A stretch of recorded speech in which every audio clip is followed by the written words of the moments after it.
हिमाचल के जंगल में टूनी चिड़िया अपने पति कालू कौवे के साथ रहती थी। शादी को कई साल गुजर गए थे, पर उसका कोई बच्चा नहीं हुआ था।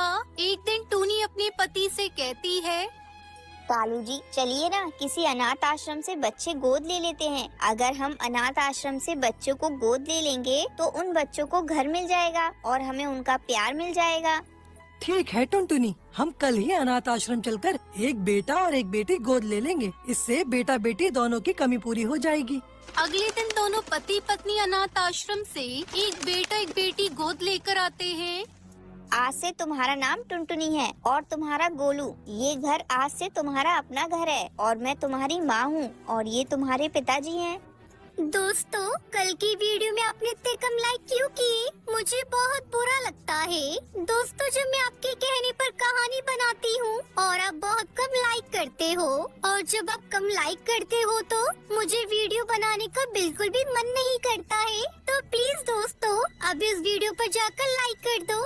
बस बच्चों से ही बातें करती रहोगी या इन्हें कुछ खाने को भी दोगी? अभी लाती हूँ जी। मैंने बच्चों के लिए मीठे मीठे फल मंगवाए हैं। टुनटुनी बेटा, ये लो मीठे मीठे फल, तुम दोनों भाई बहन बैठकर खाओ। धीरे धीरे समय बीतने लगा। टूनी चिड़िया दोनों बच्चों को अपने बच्चों की तरह प्यार करती थी। एक दिन अचानक उसे पता चलता है कि वो अंडा देने वाली है। उसके तो तेवर ही बदल गए। अपने पति के काम पर चले जाने के बाद उसने बच्चों से कहा, गोलू, चल किचन में जाकर भोजन बना, और टुनटुनी जाकर झूठे बर्तन साफ कर। मुफ्त का भोजन खा खा कर तुम दोनों को चर्बी चढ़ चुकी है। अब काम करो जाकर। माँ, हमें स्कूल जाना है। अगर हम स्कूल नहीं गए तो हमारी पिटाई होगी। हाँ मम्मी, हम काम कैसे करेंगे? आपने तो कभी हमसे काम नहीं करवाया। पहले काम नहीं करवाया तो क्या हुआ? अब से घर के सारे काम तुम ही दोनों को करना है। और खबरदार, जो इस बात को अपने बाप को बताया तो तुम दोनों की टांगे तोड़ दूंगी और जुबान भी काट दूंगी। नहीं मम्मी, आप ऐसा मत करना। हम पापा को कुछ भी नहीं बताएंगे। टुनटुनी और गोलू घर के सारे काम करने लगे। टूनी चिड़िया पहले की तरह बच्चों को भरपेट भोजन भी नहीं देती थी। दीदी, भूख लगी है। माँ ने हमें सुबह से भोजन भी नहीं दिया। गोलू, मुझे भी भूख लगी है, लेकिन हम कर भी क्या सकते हैं? मैंने तो भोजन बनाया था, वो सब मम्मी ने खा लिया। दीदी चलो ना, चमेली आंटी के घर चलते हैं और उन्हीं से भोजन मांग कर खा लेंगे। गोलू, ये तो क्या कह रहा है? अगर मम्मी को पता चल गया तो वो हमें बहुत मारेंगी। दीदी, मम्मी को पता नहीं चलेगा। मैं देख कर आया हूँ, मम्मी सो रही है। टुनटुनी और गोलू चुपके से चमेली कौवी के घर जाते हैं।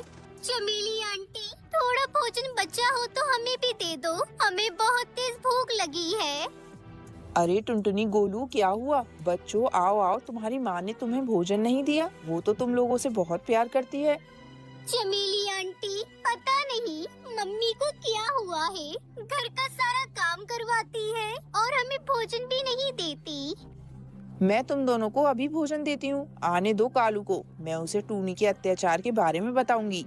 दोनों बच्चे भरपेट भोजन करके घर चले जाते हैं। शाम को जब कालू कौवा काम से वापस घर लौटता है, तब रास्ते में उसे चमेली कौवी खड़ी मिलती है। कालू को टुनटुनी और गोलू पर हो रहे अत्याचार के बारे में वो सारी बातें बता देती है। ये सब सुनकर कालू कौवा गुस्से में घर पहुँचता है।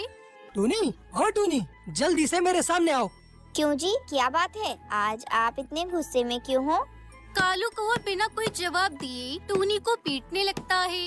टूनी, तुमने कितने लाड से बच्चों को गोद लिया था। मेरे बच्चों ने क्या बिगाड़ा है तुम्हारा, जो उनके साथ ऐसा व्यवहार करती हो? निकल जाओ मेरे घर से। अब इस घर में तुम्हारी कोई जगह नहीं। आज तुम जिन बच्चों पर अत्याचार करती हो, उन्हें भूखा रखती हो, उन्हीं की वजह से तुम माँ बनने वाली हो। तुमसे मुझे ये उम्मीद नहीं। वो जोर जोर से चिड़िया को पीटे जा रहा था। तभी टुनटुनी वहाँ आती है और अपनी माँ को बचाती है। मत मारो माँ को, मत मारो माँ को पापा, उन्हें छोड़ दो। टूनी चिड़िया दोनों बच्चों का प्यार देखकर अपने किए हुए अत्याचार पे पछताने लगती है। वो उन बच्चों को गले लगा लेती है और फिर सभी खुशी खुशी रहने लगते हैं।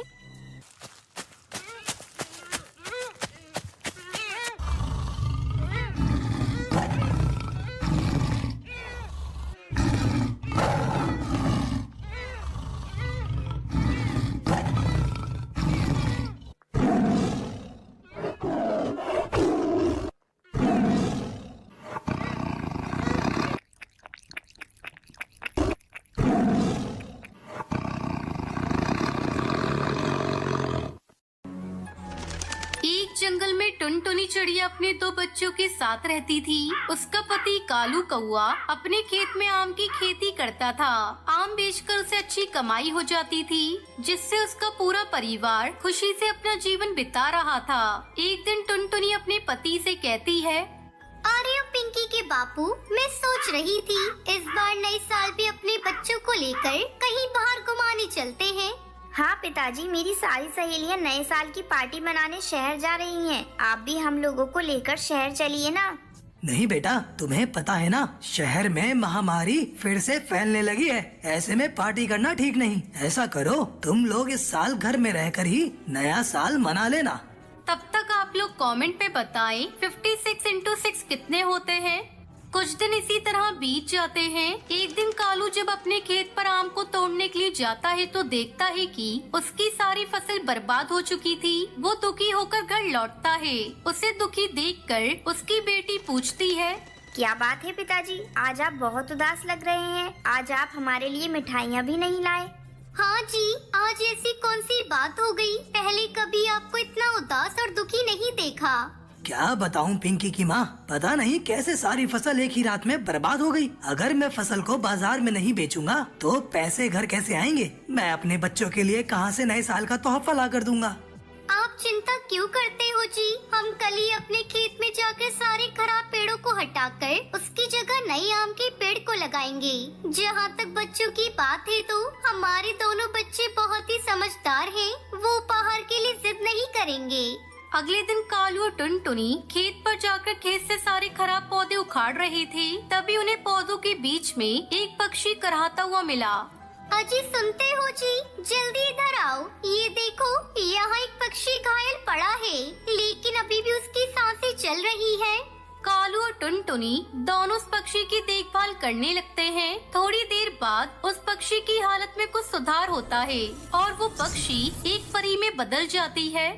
आप लोगों ने मेरी जान बचाई है। मैं अपने दुश्मनों से बचने के लिए आपके खेत में गई थी, लेकिन उन्होंने मुझे ढूंढकर मुझे घायल कर दिया। अगर आपने मेरी जान नहीं बचाई होती तो पता नहीं मैं कब तक यहाँ पड़ी रहती और मेरी मौत हो जाती। मेरे दुश्मनों ने मुझे ढूंढने के लिए आपका सारा आम का बगीचा बर्बाद कर दिया। आपने मेरी जान बचाई है, इसके लिए मैं आप लोगों को कुछ देना चाहती हूँ। ये लीजिए, मैं आपको आम के कुछ जादुई बीज दे रही हूँ, जिसे अपने खेत में डाल देना।